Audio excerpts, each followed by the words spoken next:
Hi guys, today I wanted to review this Samsung A16 4G model released in 2024. So let's go through its specs. It has a 6.7-inch display. It weighs 200 grams. It's pretty heavy. It has 164 millimeters in height. Dual SIM right here. microSD slot. A fingerprint scanner sensor right here. It was powered by Android 14, but I've upgraded it to Android 15. 4 gigabytes of RAM, 128 gigabytes of storage. It's powered by One UI 7 by Samsung. Has 3 cameras right here: wide, ultra wide, and macro camera. The selfie camera has 13 megapixels. It has a decent battery, so has 5K mAh. The display has a max 90 Hz refresh rate. It's water and dust resistant. So what I like about this phone, the screen is just amazing. I mean, it's sharp, it's crisp, it's big, and it's clear. You can change the refresh rate. As you can see, the motion smoothness can be high or standard. High is 90 Hz. It works well when you scroll, so it's a decent screen. I really like it. I like the UI, so I'm a big fan of One UI 7. Everything is implemented properly. The icons are crisp, the settings are clear, everything is organized well. So yeah, it's pretty straightforward if you want to use or change some settings. Just keep in mind that Samsung can have a different order when you switch to button navigations right here. So you just make sure you choose the order that you like. So for example, I'm used with this order, but I'm a big fan of swipe gestures as well. So yeah, everything is well implemented. It's affordable. You can buy it for less than $200 or 200 euro. You can have all the modern apps installed. Samsung has some built-in apps right here. So for example, Notes. You have a file manager. You have a lot of built-in apps that most of them are probably not useful for you. So you have a file manager, which is handy.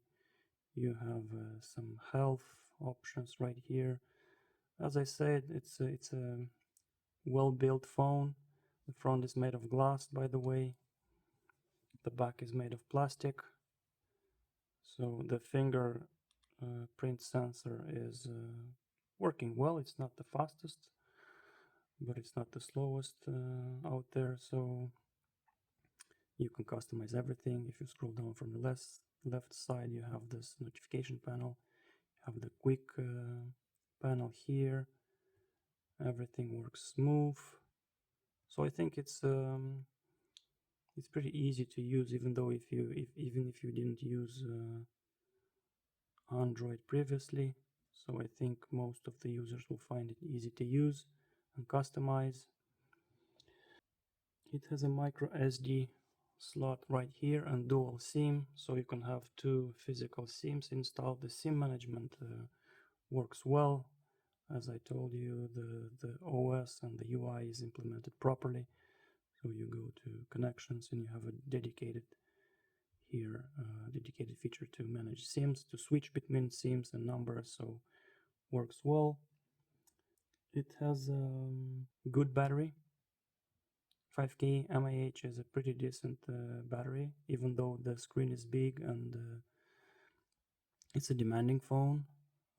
I think it's a very capable battery for this phone.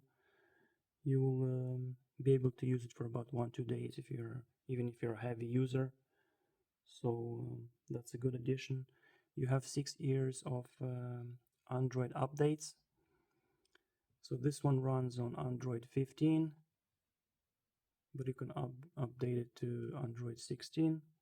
I don't think that you'll be actually using it for about 6 years, because in 6 years time this CPU won't be capable anymore, and I don't think it's going to provide a smooth experience with the latest Android version. But yeah, it's good that you have this option. At least you can update the OS and you can have the latest apps installed on your phone, so you shouldn't have any problem with this. The cameras are good. You have 3 cameras. You have a macro camera as well here. It's a bit noisy, but it works well anyway. You can't record 4K videos, only Full HD videos, but I think for this price it's a decent camera anyway. The selfie camera works well, so it's a very good budget phone. It's suitable for pretty much everyone who maybe is not familiar with Android or is a first-time user. So what I don't like about this phone, it's a bit too big for me, so you definitely won't be able to handle it with just one hand. You will need to use your both hands. It has a pretty big notch right here. I'm not a big fan of this, but that's a matter of preference. It's a bit too tall for me, so this is 164 millimeters in height. Again, a bit too big for me. It's definitely not a phone for gamers because of the CPU, but you can do some multitasking without any problems. Once you start installing multiple apps, it's going to you will actually feel that it's not the fastest phone out there, but yeah, for this price you can't ask more from this device. So yeah, I think it's a decent phone for the price. Who is this phone for? I think that there are a few use cases for this phone. I think it's a good device for everyone who's not familiar with Android and wants to use it for the first time. Then older people might find it useful because of the big screen, and they might need some large fonts. I particularly like the easy mode feature here. This one you just enable and everything becomes bigger. I think this is a brilliant option for older people. Yeah, and in general the screen is big enough and everything is visible, so I don't think they'll have problems using it. And I think another use case for this phone is people who possibly don't have a laptop and need a large screen and device to do some work on it, even though it's not a fully featured smartphone or computer. I think you'll be able to do some basic stuff on it. So yeah, it's a very good budget phone. It's not excellent, it's not perfect, but for this price I think it's a good value for money. Okay, thank you guys, and tell me if you are using this phone or if you are considering this phone in 2026.